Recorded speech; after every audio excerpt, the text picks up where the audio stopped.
What's up, everybody? Welcome to another episode of StoryHive On Location Vancouver with Beats, Eats, and more! I am your host, Kazi. We are broadcasting live right now from Arrival Vintage on the unceded ancestral lands of the Squamish First Nations, whom we give utmost love, respect, and gratitude for being the original stewards and protectors of these lands, these waters. I am also going to give a big shout out to TELUS STORYHIVE for powering today's episode.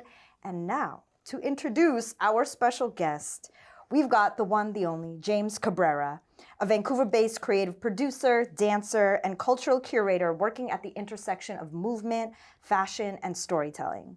From New York to LA, Vegas to the Philippines, his journey is rooted in global street and club culture. He's also the co-founder of Arrival Vintage, modern vintage curated by today's culture. We're tapping in at the shop, getting some styling gems, and diving into his creative journey. Let's go. Thanks for having me. So I want to start with, your early creative beginnings, which is often where we start with the show. Yeah. I'd love to know, what kind of kid were you growing up? Were you already creative, already moving, already styling? Yeah.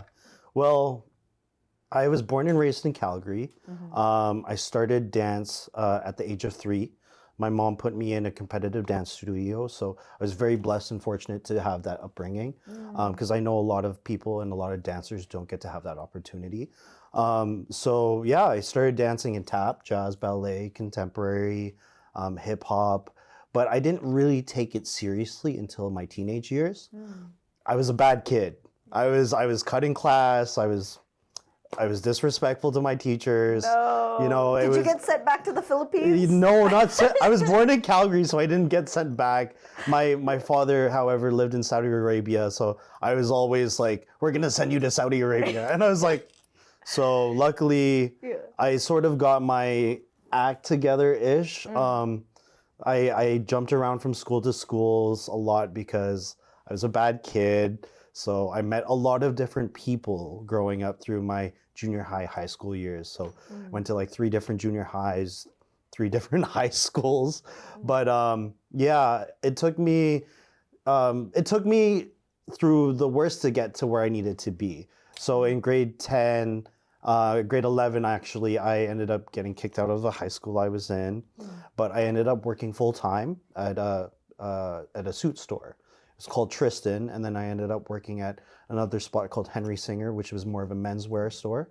So I got to learn about fashion through working full-time, doing online school, and dancing competitively. Wow. So at the age of 15, 16, I sort of had to get my life together because I was like living, not at home, I was living with friends and subletting from family, friends, and all that. So I really had to become an adult in my teenage years.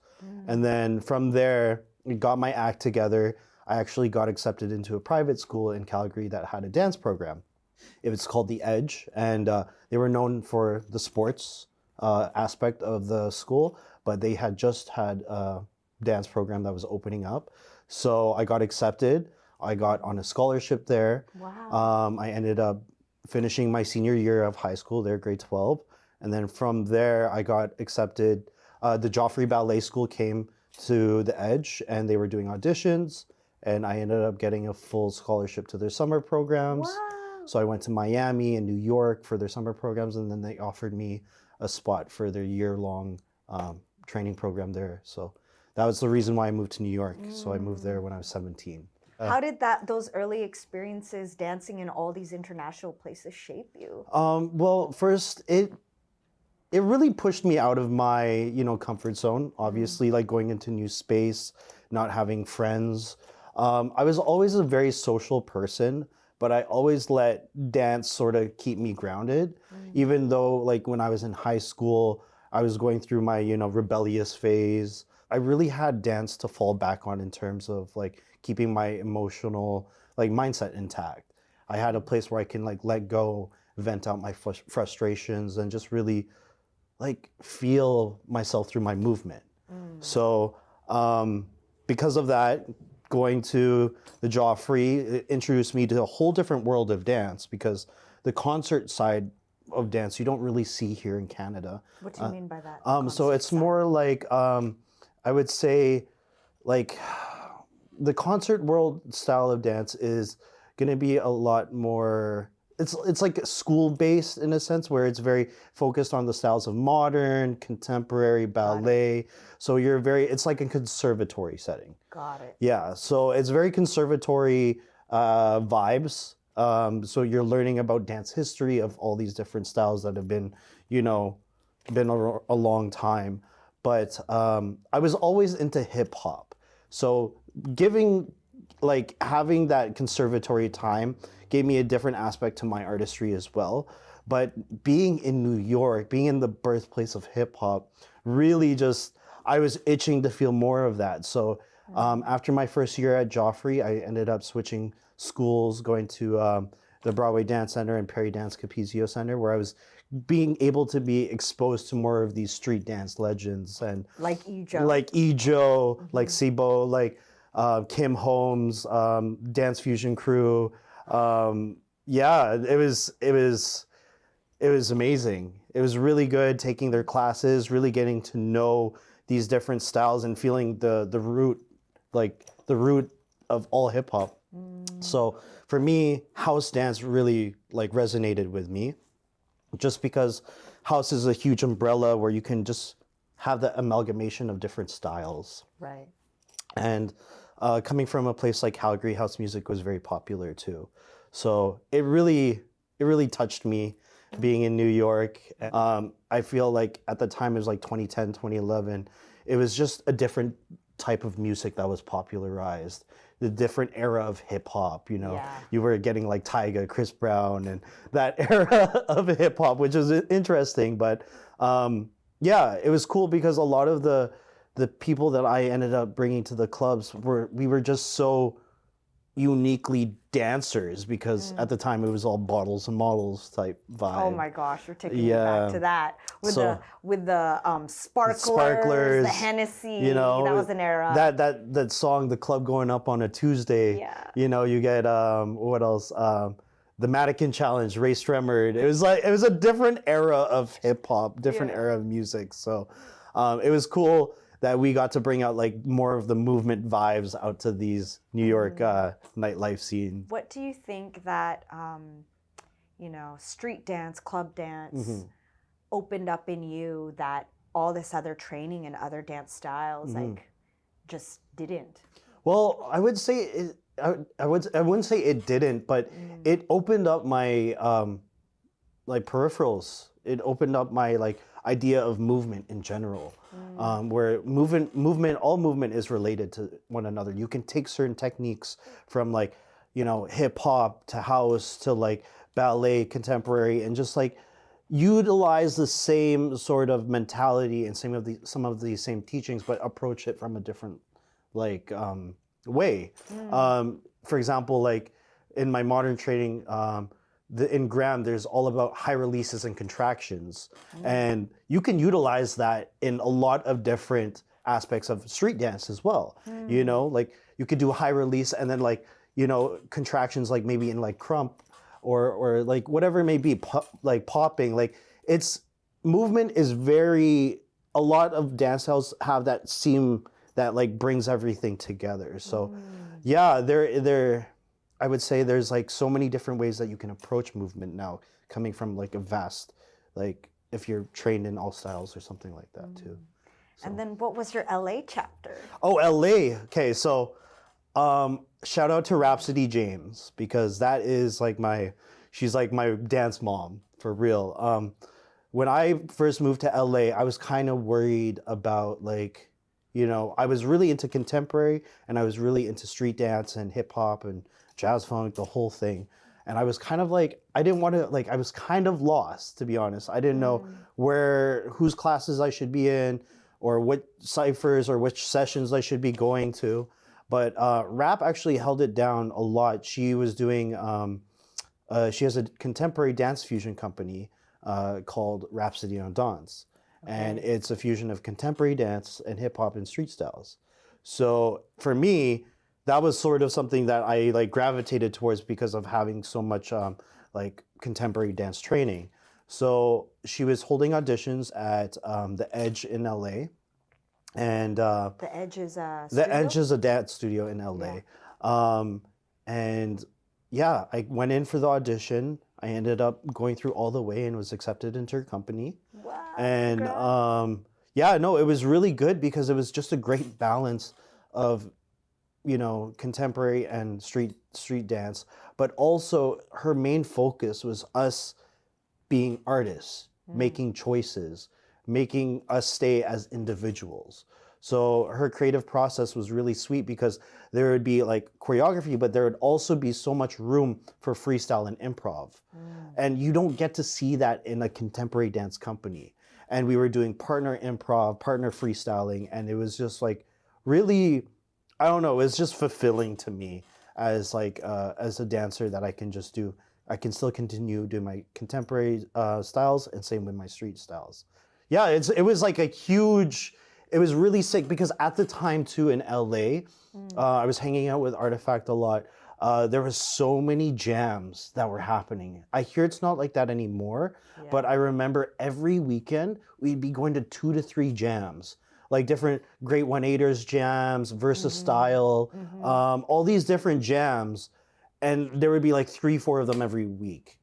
Yeah, I was just exposed to so many like OGs, legends, and like living legends in their own right, Wow. and it was just beautiful to see because like, yeah, I was in my like mid 20s, early 20s or something like that. So And now, so then what, between then and now, like, how did you end up here? Oh, okay. We're on the trajectory. I just want to hear all of it we went now. to New York, Vegas, LA. Yes. Vegas was more about like the club promoting thing. Yeah. Got to do like see different acts and see different artists, which was cool. LA was a very, very eye-opening in terms of street dance, commercial scene, because at the same time I was doing auditions. I was like working on TV shows, music videos. So cool. Your film, LA industrials. life. Yeah, exactly. Got to do a music video for Lady Gaga, John Mayer. Yeah, just a whole bunch of different things. I got to work with Lawrence Fishburne, Morpheus. Yeah. For Black History Month project as well. Yeah, like a bunch of different movies and everything too. So LA, and then I ended up going to Calgary and meeting my friend Miguel. And he convinced me, because he just moved from the Philippines, he convinced me to move out to the Philippines for a little bit. Okay. So I went to Calgary, and then I met my friend Miguel, and Miguel introduced me to this rap group named Bawal Clan. And Bawal Clan is like a group of rappers. There's like 7 rappers, 3 DJs, 2 producers. What's the name of homeboy who's a vegan? Akio? Yes. Yeah. Isn't he in that crew? Yeah, he was. Yeah. Yeah. They're no longer together anymore, but it was a different era. So we went to, I ended up getting convinced to move to the Philippines. Which was what year now? I would say around 2018. Booked a one-way flight. I didn't know how long I was going to be there for. In like, I would say January, February 2018. And I ended up going there, working with Bawal Clan, producing, like I assisted directed 2 music videos for them. Wow. I hosted a music festival in Subic with them. It was actually on Filipino Independence Day. It's called Freedom Fest in Subic. That's cool. It's so random. Yeah. But I hosted that, and I ended up just being a part of the Bawal Clan. And I ended up getting a call from Jazz at Lincoln Center in New York. And they were like, hey, we're doing a show based on America's relationship to racism. I was like, damn. And I don't know, are you familiar with Jazz at Lincoln Center? No, what's that? So it's Jazz at Lincoln Center is like another conservatory type setting, but it's the artistic director is Wynton Marsalis. Okay. And he is a trumpet jazz legend. Wow. So I think the man has like 10 Grammys or something like that. So he's very influential about all the shows that he does, and he's very intentional. So I was called up to do a performance with him. My boy Jared Grimes, amazing tap dancer. He if you search up Jared Grimes tap dancing, this guy is just a machine, and he's like another living legend in his own right. And he ended up calling me and asked me if I wanted to be a part of the show. And I said yes, because Jazz at Lincoln Center is very prestigious. Yeah, it's an honor to be invited. Yeah, honor to be invited. So, and the preface of the show was very like meaningful to me as like, you know, as a BIPOC colored person, you know, representing. There was three guys, one black guy, me myself as the Asian guy, and one white guy, and we were just to show the different, you know, relationships to racism. And we got to perform a week at Jazz at Lincoln Center. Wow. And then I think a year later we were called up again to do it in Chautauqua. And Chautauqua is upstate New York, and it's like more of like a music conservatory like compound. So a lot of different musicians go to Chautauqua, give lectures, talk about theory, talk about music and everything. And we got to perform there. So, and then from there, it was around 2019 and August 2019. And I was like, ooh, it's not a good like political climate to be here in New York. A lot of the things that were happening with George Floyd and Black Lives Matter was like very relevant at the time. COVID was starting to come up. So I was like, okay, I shouldn't be here in New York. I want to go back to Canada, but low key, I don't want to go back to Calgary. So I had a few friends out here, and my friend Natasha Holiday, she has a podcast of her own as well, and just was a homie from Calgary, and she was like, hey, I got a spare bedroom. If you want to come sublet that, by all means. So I was like, okay, here I go. Came here, and just like, honestly, I fell in love. Fell in love with Vancouver, the city, the culture. So that would have been when in 2020 then? August 2019. Okay, so before everything kicked off. Yeah, before everything kicked off. And then I probably had about like 4 or 5 months of like normal life. And then the pandemic hit. I was working at a dispensary at the time, and it kind of kickstarted my way into reselling vintage. So I was selling vintage clothes online through Grail, Depop, and then from there we had an opportunity through the friends that I made here. Cole Smith actually taught me a lot about like vintage. She ran VSG, Vancouver Streetwear Group, and he's a OG here in the city in terms of like the streetwear and the reselling community. He put me on game, taught me how to fish, you know, and we were digging at rag houses, going through thousands of pounds of clothes like we were going maybe two times a week for like almost a year. Wow. And we would have to get around 50 to 100 pounds of clothes. So at one point my apartment was just stacked with mountains of clothes. It was crazy. So ended up opening up Gore Street Vintage with a whole collective of vintage resellers. That includes Baldy. But yeah, we all were like part of a vintage collective at Gore Street Vintage. And it was pretty cool because we got viral through the TikToks that we made. We had lineups through the door. It was a very crazy time. And for Chinatown, it was like a very big buzz about it. So it was really cool opening that shop. We were there for about 2 years. And then we had some other friends open up Cherry Pick Vintage, which we were part of that in Langley. And then they opened one in Kitsilano, now in Victoria. And then I ended up opening up another shop down here in Lower Lonsdale with my friend Jaden, Big Ritz. And we opened Secret Attic Vintage. It's right above Legree down in Lower Lonsdale. But we were like, oh, what should we call it? It's kind of like a speakeasy vibe. Like you don't really know that it's there. I was like, we'll call it Secret Attic Vintage because you have to walk up the stairs. So we did Secret Attic for a couple of years.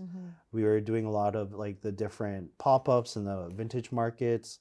And that's how I met Riaz and Sean, my business partners now here at Arrival. And they approached me and Jada and they're like, hey, we want to open up another vintage store in North Van. And I was like, okay, let's do it. And then, yeah, thus Arrival. So, yeah. And now we've arrived. And now we've arrived. Oh my gosh, So- dude, let's just take a pause Yeah. for like your amazing journey. It's a lot. It's a lot. What's so cool is that like when I met you that night at that Yeah. party, I would have never guessed this is what you went through. Oh, to goodness. when you then arrived here in Mhm. Vancouver and really dove deep into your vintage and Yeah. thrifting era, Mhm. did your relationship to dance then change? It sort of did, just Mhm. because like there wasn't much that was happening because of COVID and everything, and the business actually took more priority in my life. For sure. I was still dancing a little bit, not as much, but shout out to Josh on call, Joshy, that's my boy. We just actually finished. You were there. Yes. We just finished teaching 8-week intensive to the kids at John Oliver. We got the Capua grant, which allowed us to bring in a lot of guest teachers to pay the kids an honorarium and just to like do some great like youth work, working with Mara, being her as our youth coordinator, and just having that opportunity to give back to those kids, and those kids specifically who actually had to go through the Lapu Lapu Day tragedy. It was really important for us to do this with them. And I know there's a lot of like, you know, things that are happening in regards to Lapu Lapu Day. I was actually there as well. We were here at Arrival vending at Lapu Lapu Day. And unfortunately, we had to witness everything from start to finish. We were there at 7 a.m. and we were the last ones to leave at 11 because we couldn't cross the road where everything had happened. So it was very, I don't want to go too deep into it, but it was a lot, you know, just seeing the people getting rolled in and out through those ambulances all for 3 hours. And I think it's really important that we come together as a Filipino community. I know that there are a lot of Filipino politics right now. And it's just really sad to see that type of politics from like, it's a Philippine style of politics, but here in Vancouver. I know what you're saying. But, you know, to all the Filipinos here in Vancouver, I think it's best that we come together instead of like be segregated and separated. Sure. Focus on what connects us versus what separates us and what makes us different. Exactly. And there's so many things about our culture that does connect us, you know, whether it's food, music, dance, singing, like just art, laughing, the warmness that we care, you know. And I think it's really important that we all connect, whether it's just Filipinos or everybody. Like we have communities here to support each other, and you know there are resources for everyone. So I think for me, just to say that, like there are resources, there are people there that are able to help. We had Mango Mental Health come in, speak to the kids in regards to stuff like this as well, doing a mental health check-in. And I think it's really important that we all get to check in with each other and like not to like lean on each other when we do need support. So based on everything that you've gone through and experienced within your dance career, and now being where you are, what would you say and how do you feel about your current relationship to dance? Dance for me and will always be a safe and healing space. I think it's very important because people can get caught up in the monotony of the hustle, of the rat race, especially commercial dancers. And I'm not trying to call them out or anything like that, but like people can get caught up in terms of like everything else but dance. And I think it's really important that you come back to dance where it was like your beginning. Well, why did you dance? We danced to have fun. We danced just to self-express. We danced to let our expression and our feelings out, you know? So I think it's very important that, you know, we come back to square one. Yes. Do you remember anything that got passed on to you from an elder, from a mentor that has stuck with you still to this day? One thing that popped in my head right away was Rhapsody James. And it was all about the choices that you make. And you got to make a choice as an artist. you know. So instead of just like following whatever may be trending or whatever, you got to make that choice to do whichever path you want to go, whatever, if it's a movement or if it's a specific direction in like your freestyle, or your choice as like saying no to opportunity and saying yes to others. Be strong in your choices, be strong with your intention. So I think intention and choice is like the biggest thing that was passed down to me. I would love to talk now. This is kind of like our shopping channel moment. Yeah. You know, Let's where go. we're in this shop, there's so many fun clothes and things to look at. And as someone who is so styling yourself, as well as me, we Yes. did not coordinate this. He did not style me, I styled myself. The earth but tones. look at the earth tones earth today. Yeah, I wanted to The scarves. the scarves. The scarves. The accessories.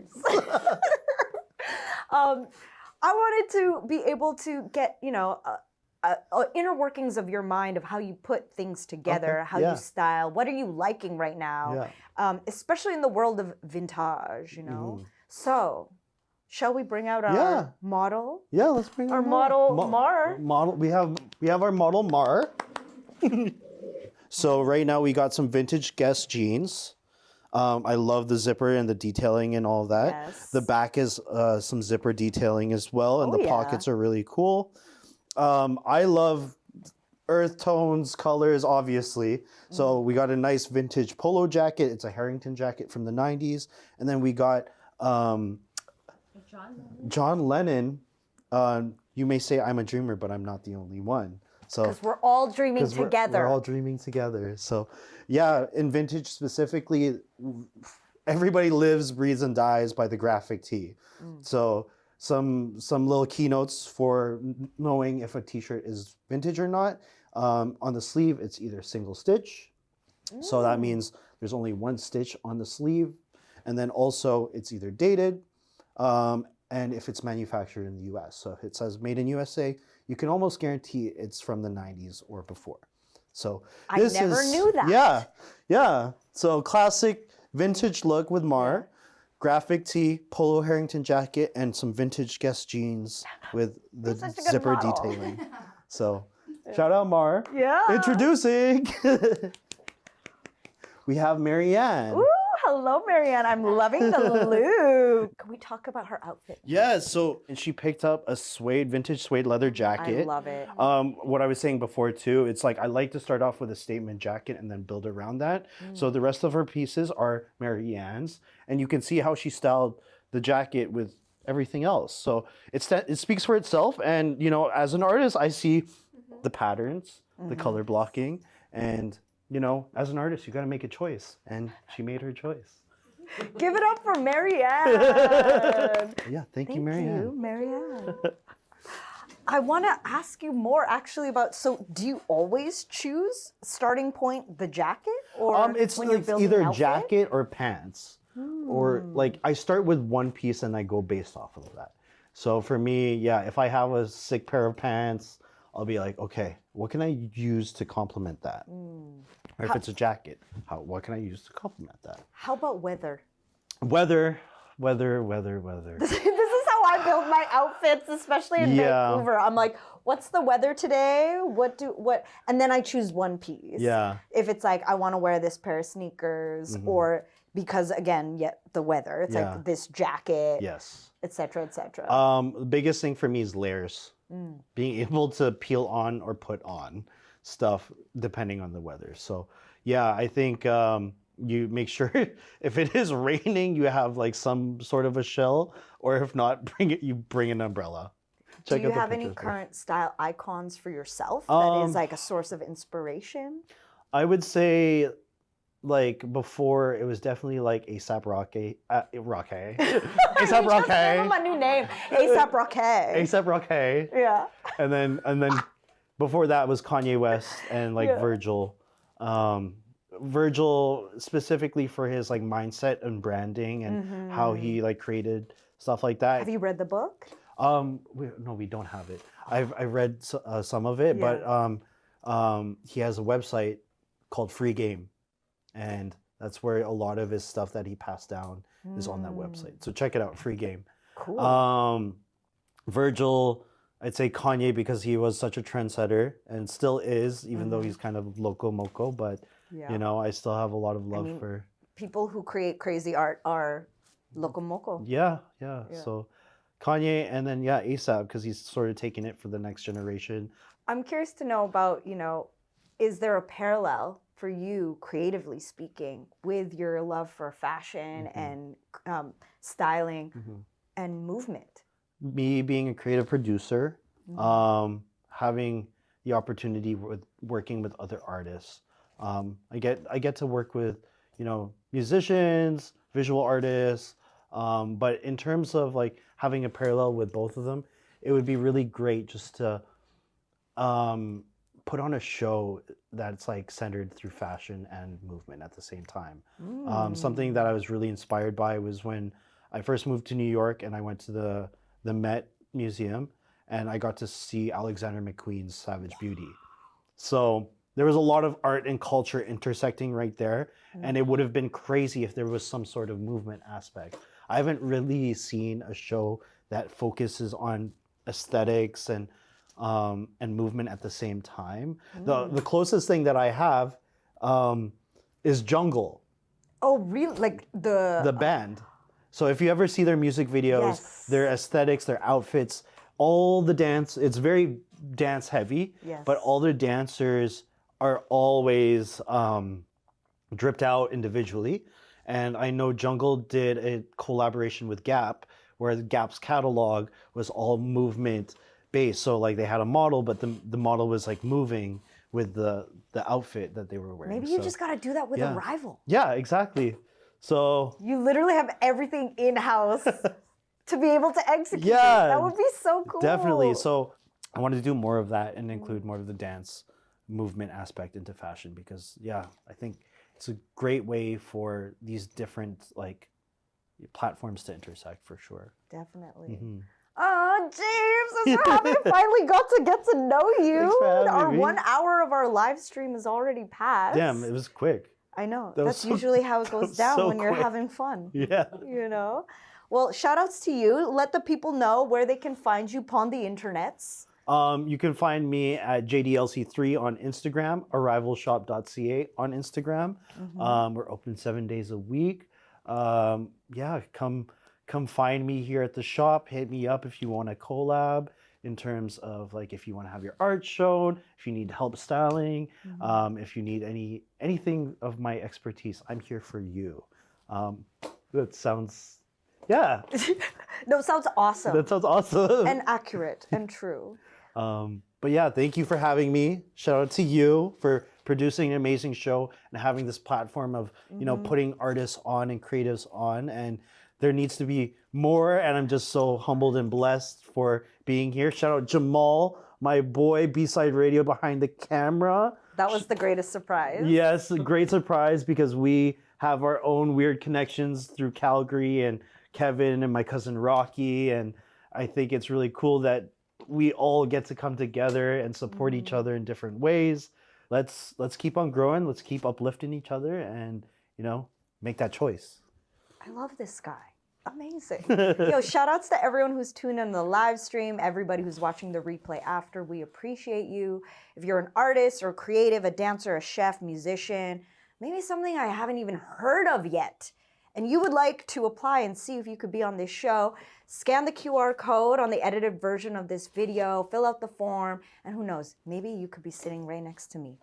I'm your host, Kazi. Big shout outs again to Mar and Marianne for being on the show. We appreciate you. This has been Story Hive on Location Vancouver with Beats, Eats, and more!